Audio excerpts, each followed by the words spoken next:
Tonight's episode of Secular Soapbox. We have the pleasure of having Derreck Bennett from Atheologica as our guest tonight. We will be talking about Christian nationalism and the impact it has on society. Don't forget to like the stream, subscribe to our channel, and become a patron on Patreon. Let's start the show.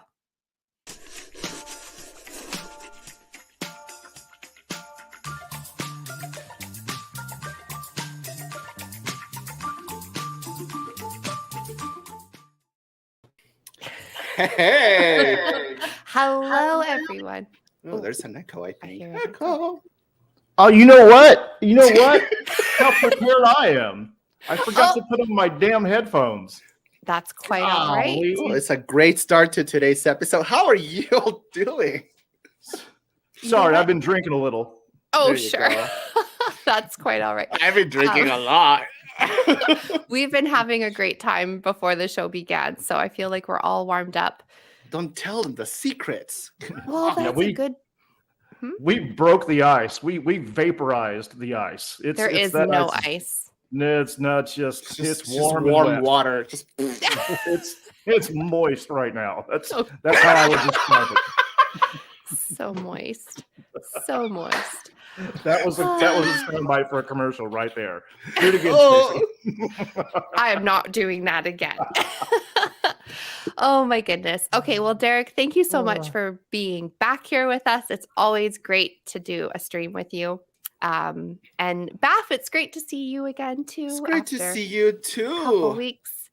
I Yeah, know you're thank you. being famous out there with Jimmy and Matt. Matt. It was great last week. So tonight we're going to be talking about Christian nationalism, Ooh. and which is a really important topic, I think. I mean, I don't think, I know. And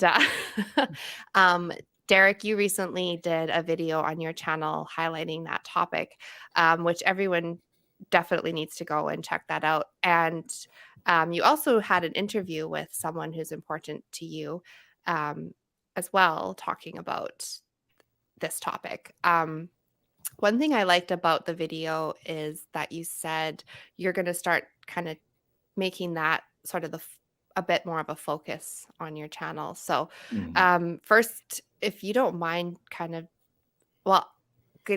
describing what Christian nationalism is, which I'm sure a lot of us are familiar with it, and also why you're wanting to change gears a little bit and making that sort of something that you're going to start highlighting. Yeah, so Christian nationalism is sort of this it's the most un-American thing you can possibly imagine in terms of what we were meant to be as a nation from the get-go. Right. It is this wedding, this marriage of politics and religion, of government and religion. And so this has been something that has been growing to a head for a very long time. And so we can get into sort of a general historical timeline about this, but we particularly see it coming to a head right now. Right now. I mean, everyone witnessed what happened after the 2020 election when Trump lost. That's a fact. And what kind of people were there, you know, at the Capitol? I mean, we saw not just the big Trump 2020 signs, but, you know, we saw signs with crosses and Christian symbolism and all that kind of good stuff. And then you've got active members who are pushing for just this kind of thing, like you know, Ted Cruz and Marjorie Taylor Greene and Lauren Boebert, especially, and then that one literally said that the whole First Amendment was not meant to guard the government from religion. It was meant to guard religion from the government, and that religion can just do whatever it wants. It can just run amok all over us. And that's no. In fact, if you know your history and if you know much about the founding of this country, that's not even she's not even in the ballpark. She's really wrong. Yeah. So yeah, this has become something that is incredibly relevant right now, and it's something that directly impacts all of us in this country, and from what I understand, some of this is going on in other parts of the world as well. So it's something that definitely needs to be addressed. Definitely. Yeah, I was thinking when we planned this discussion, I was thinking, okay, this is probably something that's mostly affecting the US, which it definitely is, but um, it has creeped its way into Canada too. Oh, Um, no. yeah, and I came across an article last night about a fundamentalist church group that's wanting to kind of overtake parts of the government. And that was alarming because I think it almost feels slightly immune to Christian nationalism. But then the more I thought about it, I was remembering back to 2021, or no, sorry, 2022. The years are all kind of blending since 2020. They all kind of feel the same in a way. But we had the trucker convoy. I don't know if you anyone remembers that, hearing about that in the news, but at the Recently? this was January of 2022. So during all of the restrictions, um, there was people who were organizing. They wanted those restrictions to be dropped for COVID, and so they planned a trucker rally from the west coast of Canada, so like Vancouver, kind of near where I live, and they were going to drive across the country, and they were going to end up in Ottawa, which is the capital city of Canada, and they were going to just show up at basically where our prime minister kind of is and just be like, we're not leaving until you drop the restrictions. And a lot of the people that got on board with this were Christians and Trump supporters, believe it or not, up here in Canada. And that was where Talk about Christian a spreading nationalism. infection. Absolutely. And a lot of the people that I knew were all getting on board with that. And so we were just kind of standing back and seeing and what was taking place here. And it was not something that you would really see. Like, Canadians were pretty, like, I'd say we're not very demonstrative in that way. And it was very strange. They kind of took over our flag, our Canadian flag. And maybe this, I don't know if you guys have a weird feeling about your American flag since Christian nationalism, but these people took over our Canadian flag. And even now when we see it, we kind of get this like in our stomach. And they were putting them on the backs of their trucks with hockey flags, and I'll still see them driving around. And it's just, we want to kind of take our flag back. Like, it has nothing to do with restrictions. And so it's made its way here for sure. So like you said, it's other parts of the world. So. And that's sort of that symbolic appropriation, which is a strategic move, which is to take your flag and then to make it theirs and to make it, you know what I mean, identifiable with them. It's what you're talking about there. I completely 100% relate, because that's precisely how I was feeling about the American flag. Especially during those years that Trump was in the White House. I think a lot of us were feeling that way. And the wildest thing happened on the day that Biden won, on the day that he was elected, which was really more a rebuke of Trump than it was, oh, we love Biden. I don't dislike him, you know what I mean? But it was more, we got this guy out. And people were celebrating in the streets. And the craziest thing happened. I looked at that flag and I was suddenly proud of it again. I was suddenly proud to be an American again. Right. So I completely relate to what you're talking about. Yeah. And I usually don't. To nothing I say ever. That's Ever. good to know. I'm so glad you're here. Um, so you were saying a bit about the history of it. So could you maybe talk a bit about the history of Christian nationalism? Yeah. I know you've touched Yeah. on that in your video. So Yeah, it's your show. We'll just do whatever you want to do, Stacey. well, I want you to take the it's not my show. Baph, jump in. People in the chat, jump in. So it's interesting. I found that some of this stuff goes back to the very beginnings of this country. Okay. I mean, the very beginning. So when the like the Puritans, you know, and the Quakers, and you know, those guys first came here, they wanted to set up their own little Christian nation here. They were escaping the Church of England, right? So there was this getting away from one aspect of religiosity, but that was only to set up their own new Christian founding here in the Americas. So really, it was our founding fathers, which is a kind of a broad term, but most people know who you're generally talking about when you mention the founding fathers. These were children of the Enlightenment. These were super highbrow intellectuals, and they're very well read, they're very highly educated, and they have this amazing perspective of this whole lot of them. And one of the things that they realize, and they have this perspective too, in getting away from England and the church there, where they had a state church and all this, they realized that in order to be a free country and to have, you know, all the freedoms that we do have here, freedom of speech, freedom of the press, and yes, freedom of religion, you could not have government and religion intermingling. You had to create that wall, or else there is no freedom of religion. So this is something they very much understood. It didn't mean they were anti-religion. Yeah, I mean, as the First Amendment says, you know, it shall make no law respecting an establishment of religion or prohibiting the free exercise thereof.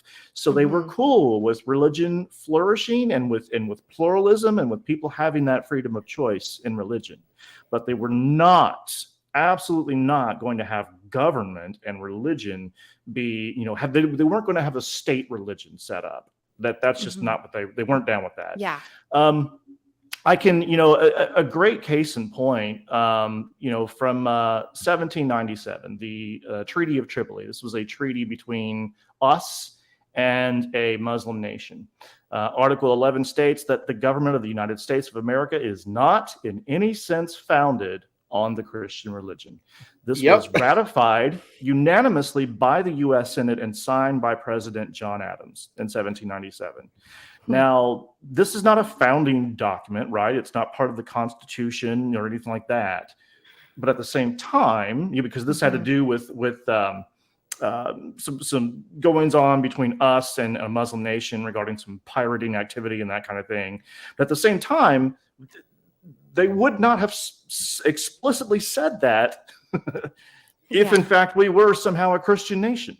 They were making it clear to these people that, look, you don't have to worry about, you know, given the whole history of the Crusades and all that stuff. We get it. You guys are Muslims, but you don't have to worry about religion interfering with our pact here, because we're not founded on the Christian religion. I went over the rhetoric of, you know, the language rather of the First Amendment and what that says. This is what Thomas Jefferson had to say about it. He said, believing with you that religion is a matter which lies solely between man and his God, that he owes account to none other for his faith or his worship, that the legislative powers of government reach actions only and not opinions. I contemplate with sovereign reference that act of the whole American people, which declared that their legislature should make no law respecting an establishment of religion or prohibiting the free exercise thereof, thus building a wall of separation between church and state. So, I mean, he's making it abundantly clear there that was the intent of the religion clause in the First Amendment. Exactly. That's the whole point. It follows logically from that. And then another great quote. This is another one from Jefferson, whom I, look, I know these guys weren't perfect. I know they have, you know what I mean? But they were so forward thinking for their time. And so I just admire their intellect. But with regard to the Virginia Act for Religious Freedom, which was sort of the forerunner to the First Amendment in our Constitution, Jefferson said this, where the preamble declares that coercion is a departure from the plan of the holy author of our religion. An amendment was proposed by inserting Jesus Christ so that it would read a departure from the plan of Jesus Christ, the holy author of our religion. The insertion was rejected by the great majority in proof that they meant to comprehend within the mantle of its protection the Jew and the Gentile, the Christian and Mohammedan, the Hindu and infidel of every denomination. So there it is. They meant for this to be a nation in which religious pluralism, freedom of thought and belief could flourish. Yeah. So are you saying that white Christian nationalists are wrong? They are sloppy dead wrong. They're not even, they try to, like this pseudo historian David Barton, they try to do some historical revisionism, and they'll take little snippets of things out of context. But I mean, the straightforward history of this is pretty clear. It's pretty obvious that they were, What? So shocked. So shocked. So shocked you even had to put it in the chat. That's right. So that's just sort of that establishes what we were meant to be as a nation. If you want to pause there and speak more on that or ask other questions, but if you want to just move on to how more of this Christian nationalism stuff developed. Yeah, well, what the Beck said sounds like a typical Christian to me. And I have to say, here, I'll highlight it. But as far as the just cherry picking and stuff, that is very much, I think that seems to be that seems to be their favorite fruit. It's cherries. So I love it. Yeah, they're very good at that. We gotta pop those. Oh wait, that doesn't sound right. No, we're not gonna do that. Yeah. So what? What is their agenda? What do they want? Why are they doing this historic revisionism? What's going on? Let's break down this timeline to just kind of look at how we got here. All right. So this isn't going to be super in depth or extensive, but just kind of give you the general, kind of point by point of how we got here. So beginning in the 1930s and 1940s, after the Great Depression, Roosevelt instituted called the New Deal. All right. So this is meant to, after the Wall Street crashes and we have the Great Depression, they're going to start regulating big business. Okay. And there's a reason why they're doing this. There's a good reason why they're doing this, because of what we just experienced, the economic catastrophe that we experienced here. But the corporations don't like that. They do not want government meddling in their affairs. You know what I mean? Don't mess with our bottom line. That's all they care about. So often we find just corporate greed is a big part of the issue. I'm not saying that capitalism is inherently bad, but I am saying that there is such a thing as capitalism run amok. So what they do is, following Roosevelt's New Deal, the corporations get in bed with ministers. Because ministers are the quote unquote most trusted men in America at the time. So they use ministers to sell this message, because everything that they were doing public relations wise prior to that was not working. People could see right through it.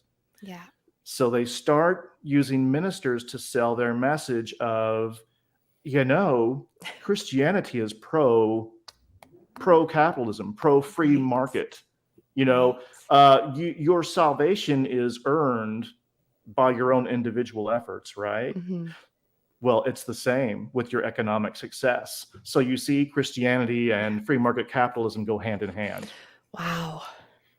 I'm so shocked. Well, Right? I mean, I know I'm kind of jumping ahead as far as the timeline goes, but that's kind of what Trump did with ministers. He got so many of them. I remember a picture of him with, I mean, I could recognize like probably 15 or 20 of them. I could name them all.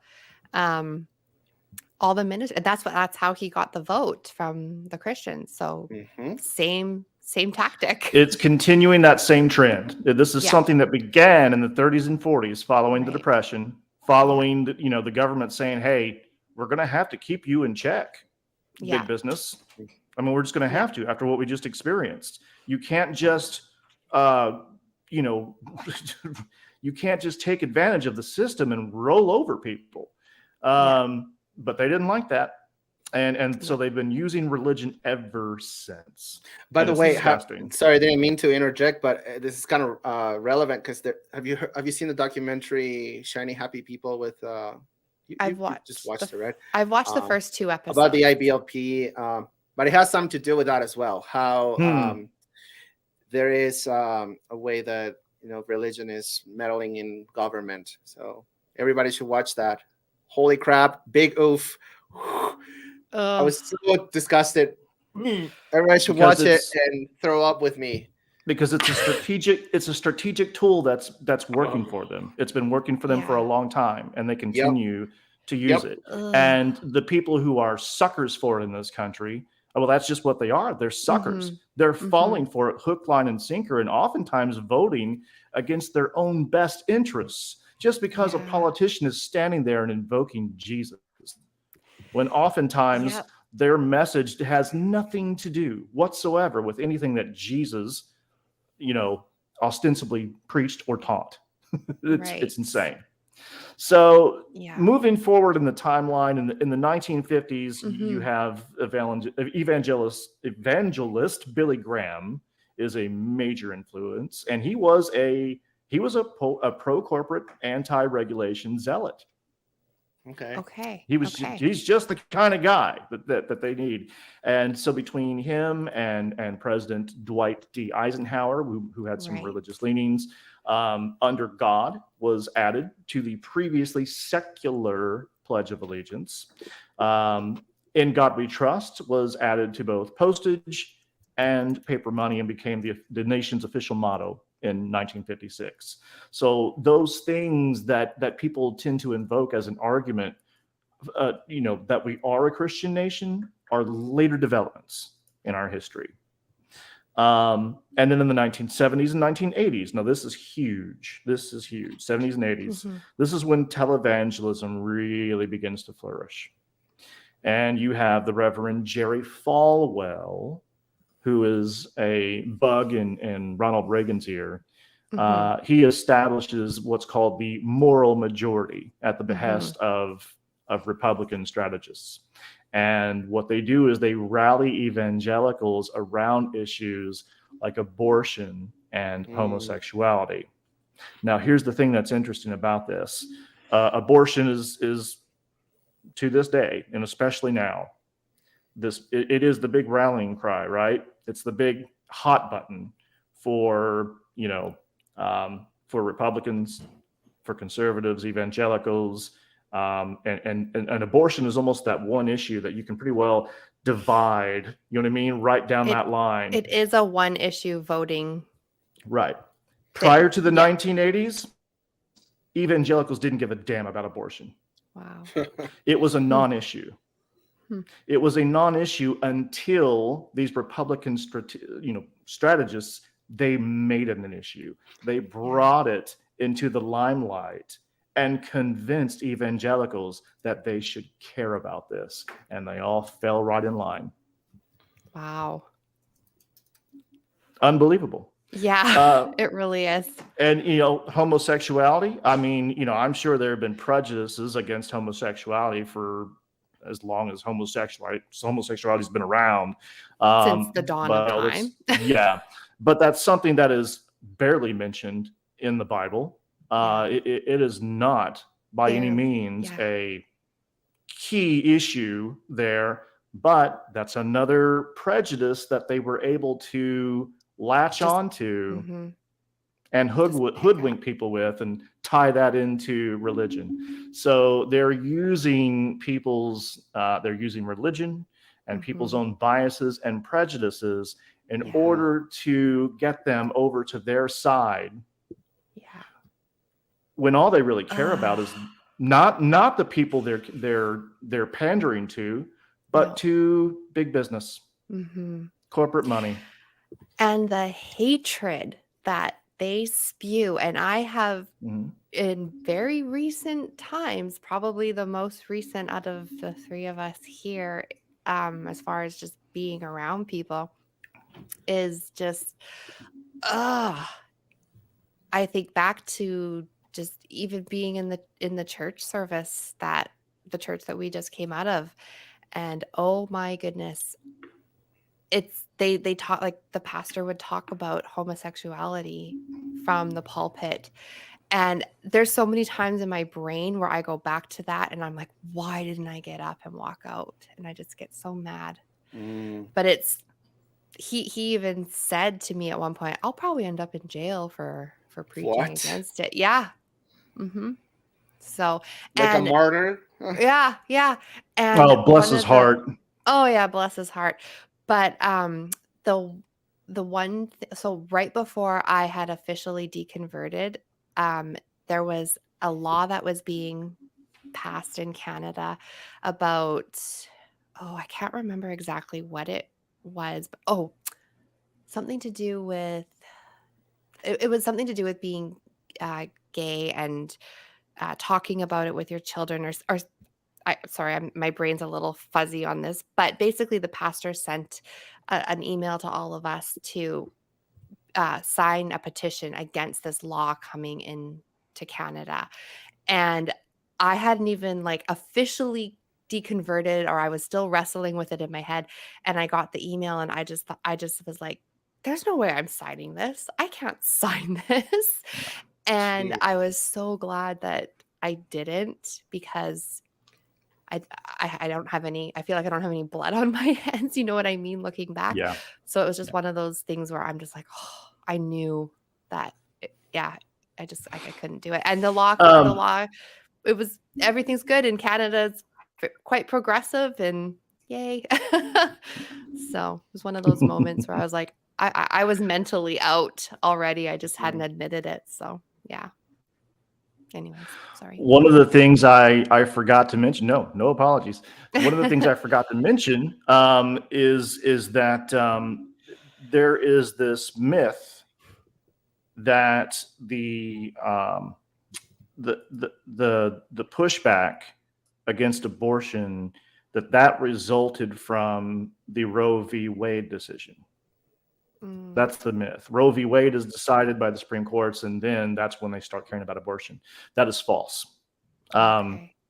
After Roe v. Wade, no one was making a fuss. Again, this is a non-issue for evangelicals prior to the 80s.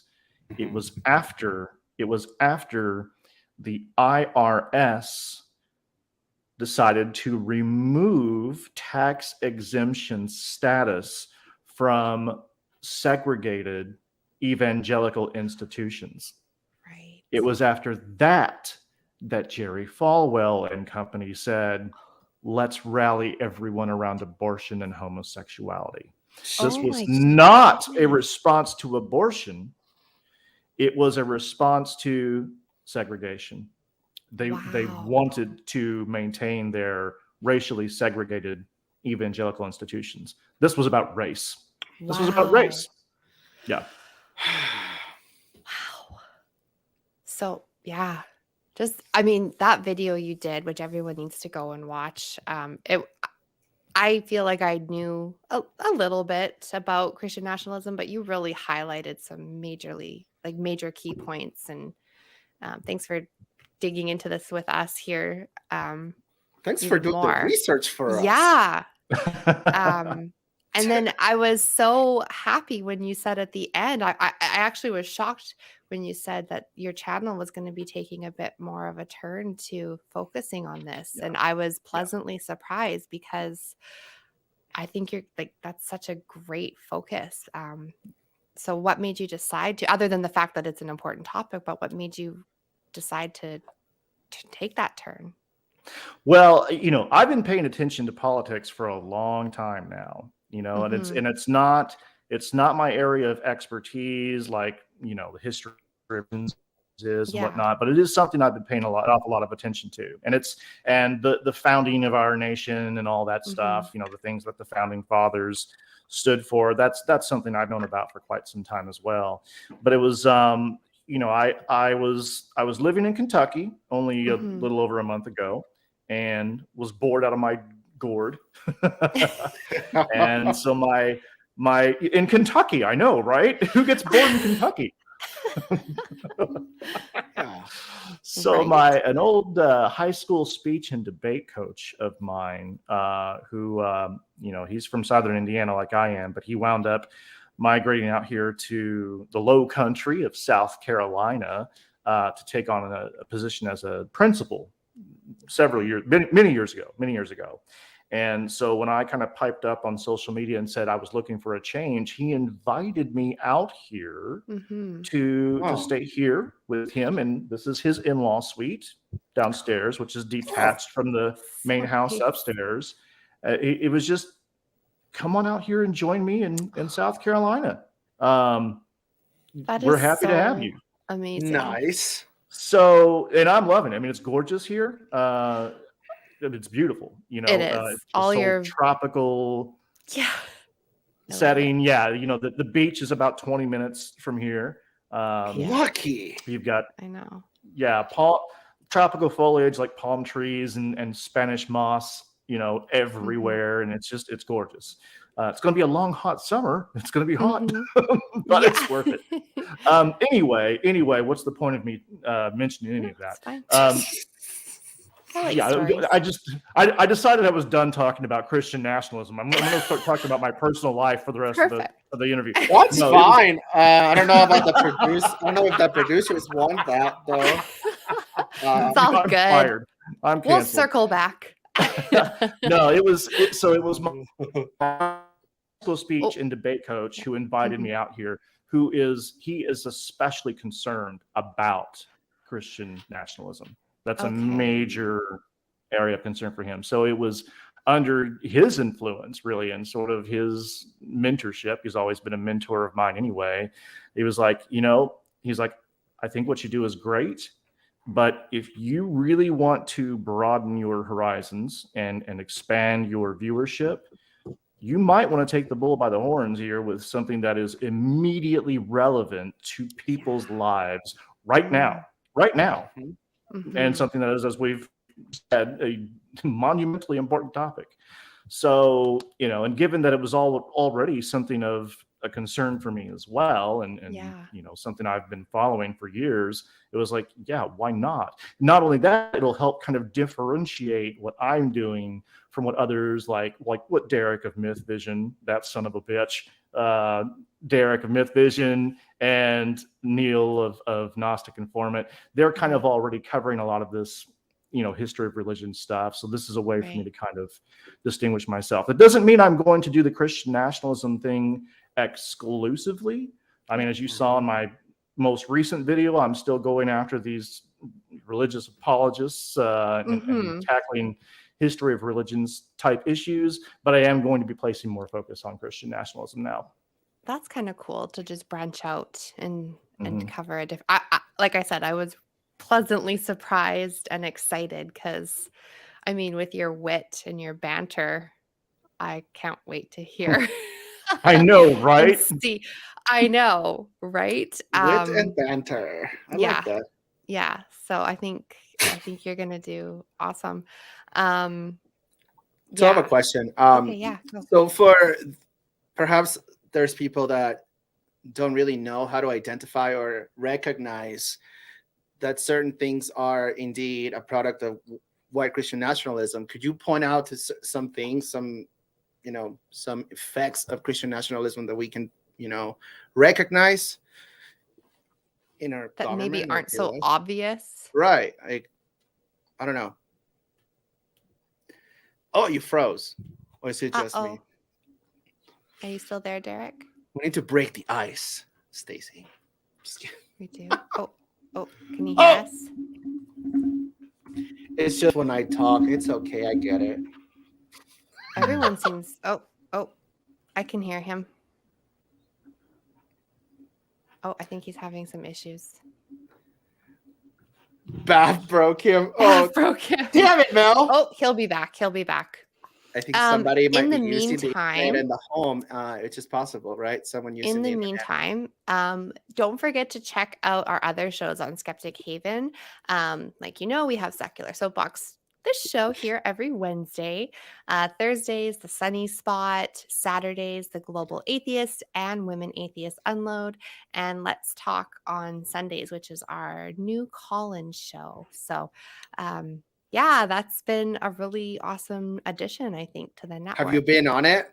I haven't, but I think I'm scheduled for this Sunday. So Ooh. yeah, that's going to be a lot of fun. I think I'm on with Sunny actually. Oh, that's So that'll fun. be cool. Yeah. That's going to be really neat. So, and also don't forget that we have, I said it at the beginning, but I can never say the words right.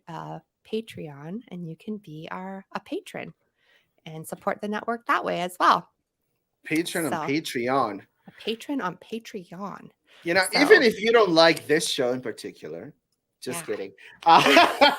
You're supporting the whole wouldn't channel. you? And I think this is a good time to actually Yeah. thank our patrons on Patreon. So Yeah. I'm going to say thank you to Sydney Davis Jr., Eric Yeah. Ozels, Tara S., Ryan. Hey, Ryan, we love you. Deneen. I saw Deneen in the comments. Yeah, she's at work, but she likes to pop on. She's I at know. work.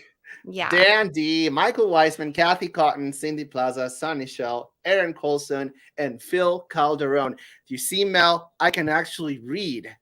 Yes. But Mel still said that I'm the best. So thank you, Mel. Mwah. I won't argue with that.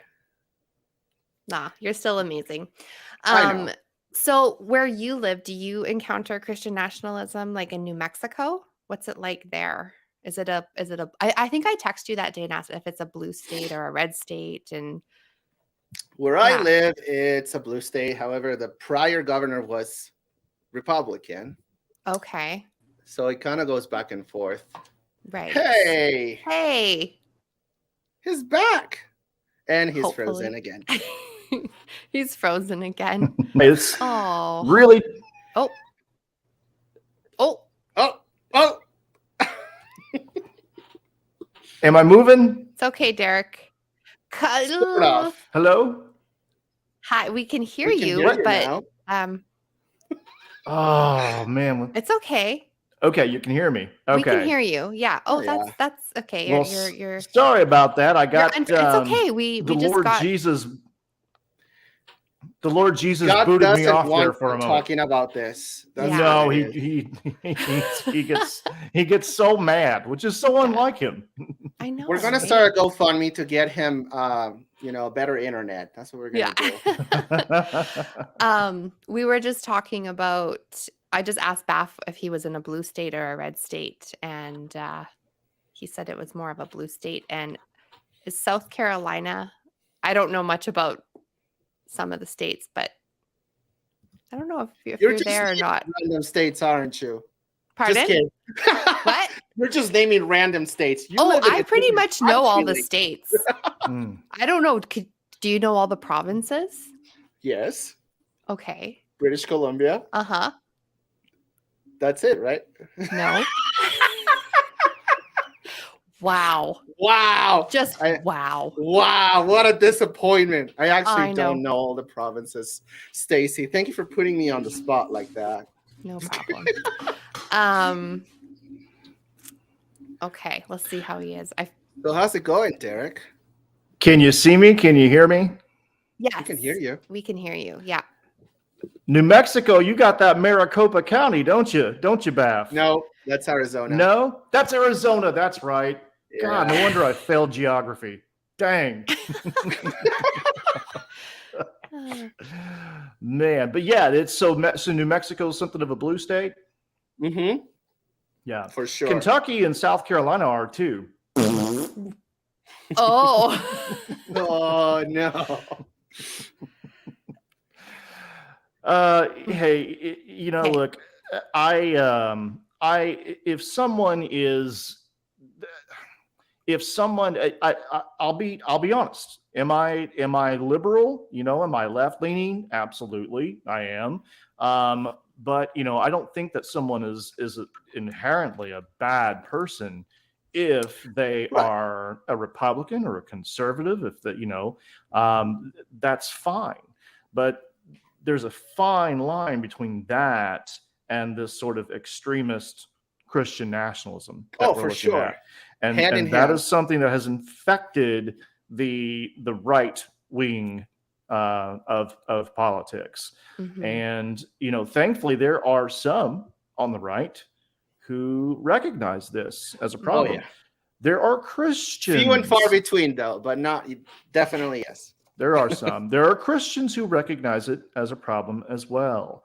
There are sane, you know,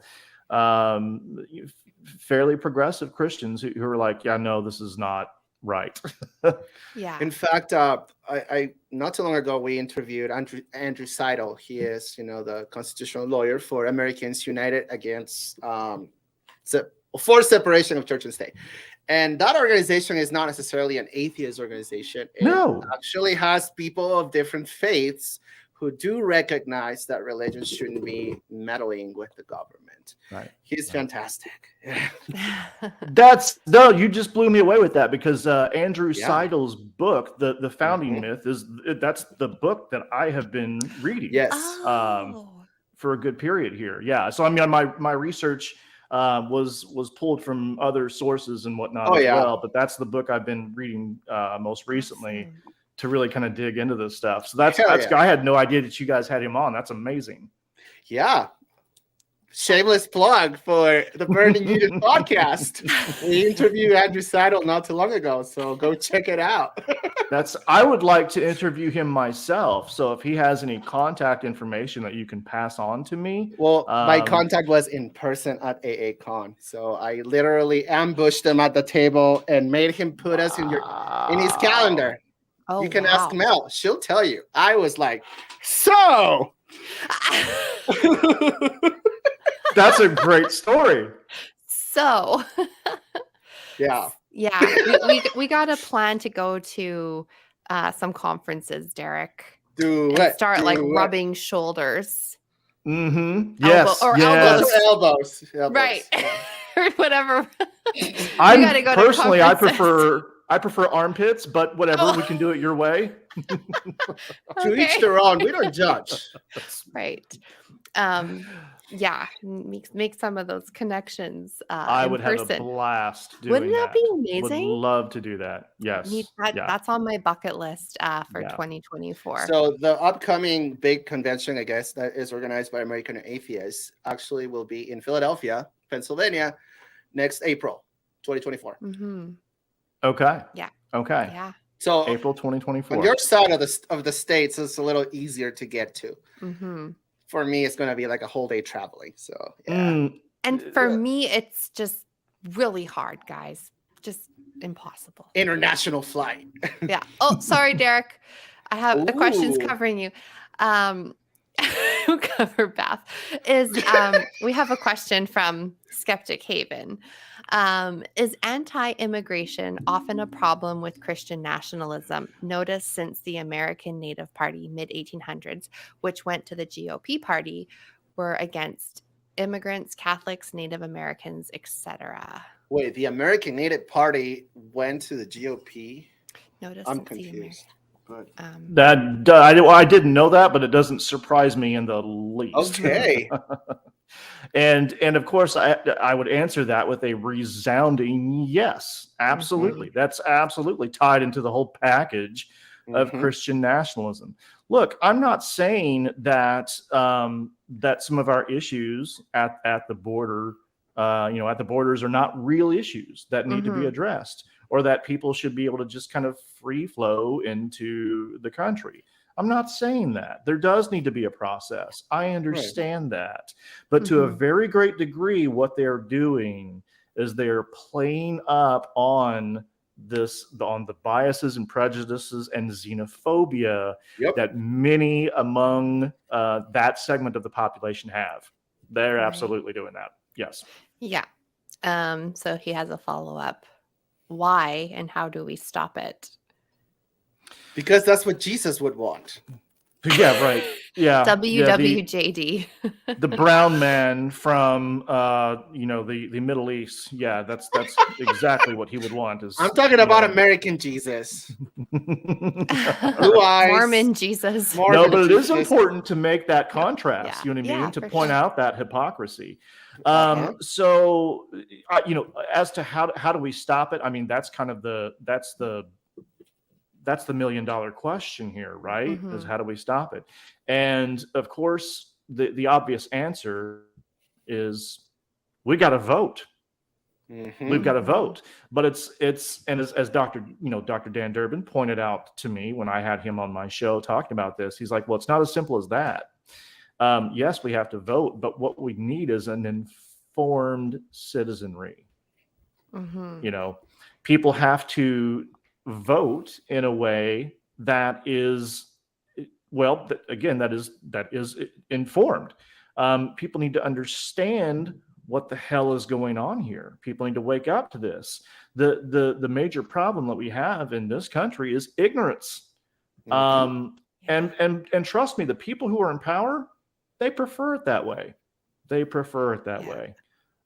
Don't eat from the tree of the knowledge of good and evil, right? Right. That's how you keep control and power over people, because the Bible knowledge literally is power. says that you should not rely on your own understanding, right? Yes, it does. Yeah. I mean, stay dumb. It literally says stay dumb. That's how you keep control and power over people. Is you rely on their ignorance. So people in this country need to take initiative to follow what's going on, actually bother to follow current events, read, research. We need to improve our education system, obviously. I don't know where we begin to do that, but I'm sure the big man upstairs, and I'm not talking about God, I'm talking about Dr. Dan Durbin. he might have some suggestions. He's been in education for over 30 years now. But we need a more informed citizenry, and we need to vote accordingly. So, I mean, talking about all of this, to me, it just sounds like this is almost hopeless. It seems like there's no fixing this. The people that I know, even just here in Canada, who listen to all these preachers that come from the States who are Christian nationalists, I don't foresee them changing their minds, their views. Do you see this ever like turning a corner in any way? It is scary because, the right-wing extremists, and again, I can't emphasize this enough. I don't mean all Republicans or all people on the right, but the right-wing extremists, right? There isn't really any kind of moral foundation or guiding principle here. They will lie, cheat, and steal in order to win. Yeah. Look at what Donald Trump did after the 2020 election loss for him. And they still believe that was a stolen election 3 years later.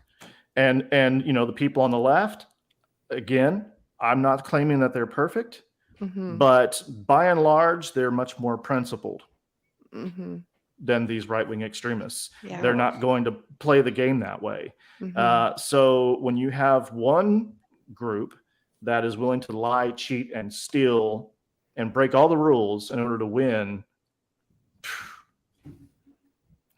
we've got gerrymandering going on in this country. We've got voter suppression. Yeah. They're doing everything in their power to just take over. Yeah. It can feel futile. It can. I mean, you have to. Someone in the chat said it's not hopeless, not even close, but it looks pretty bleak. So, Well, Now, I the think good people are thing is- definitely starting to wake up lately. I hope. I mean, I do hope so. And as these younger generations That's come true. into That's voting true. age, that's where we could really turn the tide. That's very Generation true. Z, I don't know what it is about these kids, but they are not down with the BS. They're not Okay. down with it. Why do you Yeah. think they want to shut down TikTok?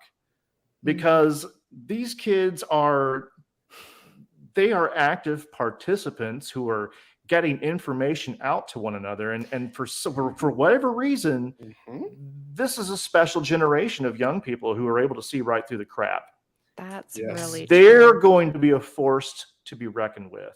I think we can have some hope based on younger generations of voters. Yeah, that's actually a really good point, because I mean, even just with my own kids, my oldest is 11 and a half almost, and even the things that we're talking about and the stuff he's learning, it's like, I mean, I grew up in a very open household talking about things, but the stuff that he already knows, it's like, okay, wow. This is going to be a much different generation coming up. So Yeah, I guess because they are so tied into this information age, you know what I Yes. mean? Yeah, They don't know yeah. anything. They don't know anything other than that. The internet, they have it. Yeah, And when No, we for tell them, real. they're plugged in. we didn't have this as a kid, they're like, No. what? Right. Right. Yeah. Yeah. Yeah. And so like platforms such as TikTok have been instrumental in a lot of people's deconstruction, especially during the pandemic. Like yourself, right? And when I joined TikTok, terrible application, by the way. Hey, I met a whole community of people who were also bored during the pandemic and found each other and found commonalities, experiences they've been through, and the how quickly people exchange information and they're able to learn from each other. It's crazy. One video goes viral and all of a sudden, everybody sees that shit. So yes, technology has had a huge part in all of this. And yeah, same thing with promoting skepticism and questioning beliefs, all of those things, right? Yeah, I've definitely been promoting it's a tech with my kids. Yeah, technology is a tool that can be used for good or ill, right? I mean, we saw how it was utilized by those associated with Donald Trump to basically vilify Hillary Clinton and give him the edge. They did a whole smear campaign, and it worked for them. It worked. So technology is a tool that can be used for good or ill. But again, just to reiterate what I said earlier, I think among this younger generation of people, it's a tool that's being used for good. And there's something of a progressive counterculture that I'm seeing that Dr. Durbin has noticed as well. And we're rooting for him. That's awesome. So do you have a next video topic in mind that you're going to tackle for Christian nationalism? I actually don't right this moment. Okay. That's okay. So yeah, I just yesterday released a new video countering some stuff from inspiring philosophy. So I'm air quotes. And so yeah, that was just hot off the press, and I'm kind of trying to determine what my next move is. Awesome. Well, everyone needs to go subscribe to A Theologica, which is in your description name. Yeah. Does anyone have questions? Yeah, any questions from our viewers? Dun, dun, dun, dun. This has been awesome. Yeah, we all changed our You're names. A fun guy. Yeah, I know. I love chatting with Derreck, and yeah, it's just been awesome having you on, and yeah. Well, that feeling goes one way, only one way. Aww. You just so sweet. You are just I tolerate you. I'm always like so kind, and then you're just like, Yeah. but I know you care. I do. You're like, We are laughing at you, not with you. whatever. What? Beth and I were piling on her before the show, just piling on her. They absolutely were. So subscribe to our Patreon, and you can see the behind the scenes footage, because Oh my that's God. part of the Is that what he was recording? yes. Oh wow.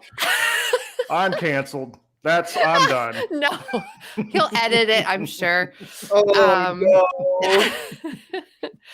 How's the cool? What is this? There's a question in the chat.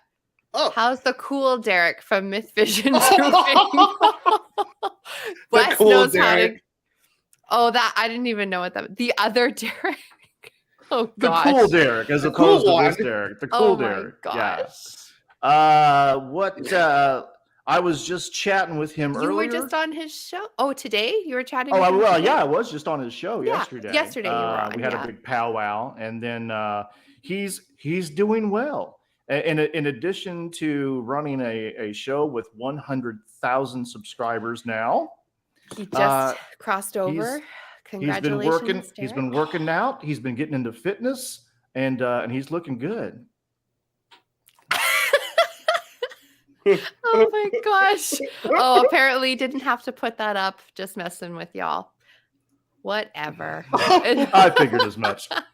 We just like to tease around here. Teasing means hearts. That's what I think. My love language. Yeah. That's like, okay, whatever.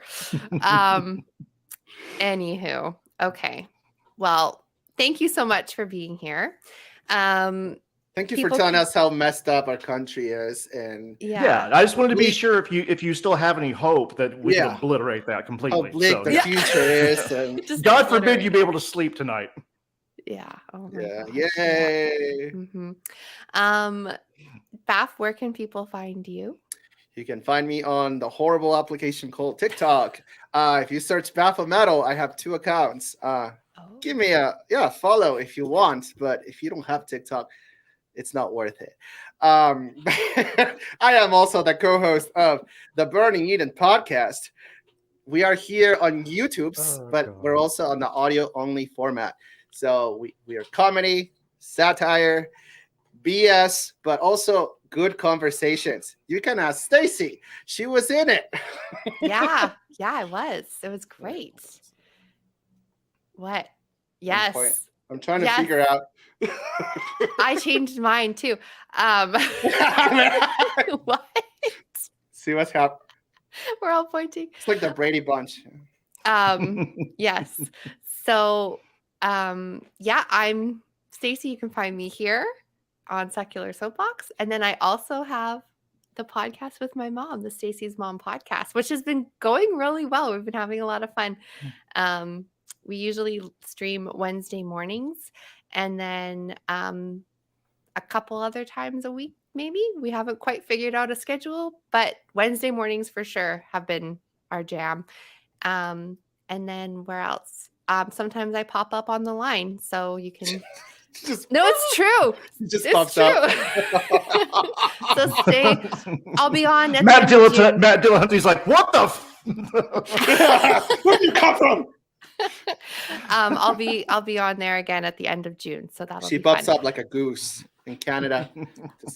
Nobody likes the geese. At least people hopefully enjoy my presence more than they enjoy Canadian geese. So that's a bit about me. And then there's one more question for Baph before we head off. Real question for Baph. Have you been affected by the anti-immigration stuff?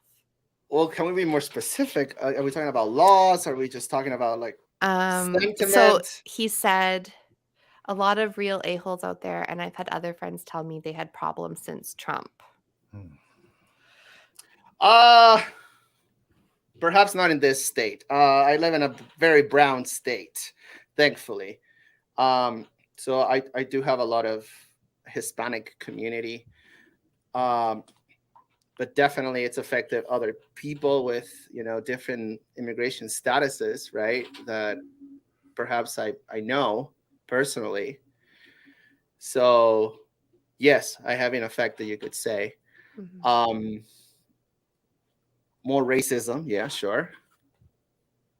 Definitely. Waking up the racists, right? I mean, it's not like they came out of nowhere. They were there the whole time. They're just emboldened by Right. the rhetoric, pretty Mhm. much. Right. Yeah. Right. That's one of the things Dr. Dan Durbin has said, is that, you know Yeah. what? These people were here all Yeah. along. Right. They were Exactly. just silent. But they Mhm. have been, it's like War of the Worlds, where the machines have been underground all this time, and they're finally, you know what I mean, emerging from the ground. They've Right. been here all along, and now they're just being emboldened to speak up. Yes. And Now we we're know not, who they are. Yes. yeah, Mhm. now we know who they are. I like that. I like It's Yeah. that. messed up. It's They're messed up. they're proudly putting it on display, which is disgusting. Well, when you normalize that kind of rhetoric and Yeah. I mean, it really is violence. I would call it Mhm. violence. You normalize Yeah. it like that, then you feel identified with the message, and all of a sudden, it's permission to do those things and Mhm. express yourself in that way. Yeah. So it's pretty scary. Yeah. That's why I love America so much. I love it. Yeah. Should be a Reminds me of- spokesperson for TikTok and America, Bath. Yeah.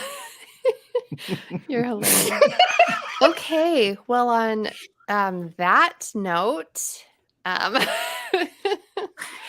we had wrapped everything up. Where can we find you? Where Like can we find you? burrito. And now, all right. Well, thank you everyone for being here. Thanks again, Derek. And thank you to my amazing co-host, Baphometal. And we will see you all next time. Take care, everyone. Bye.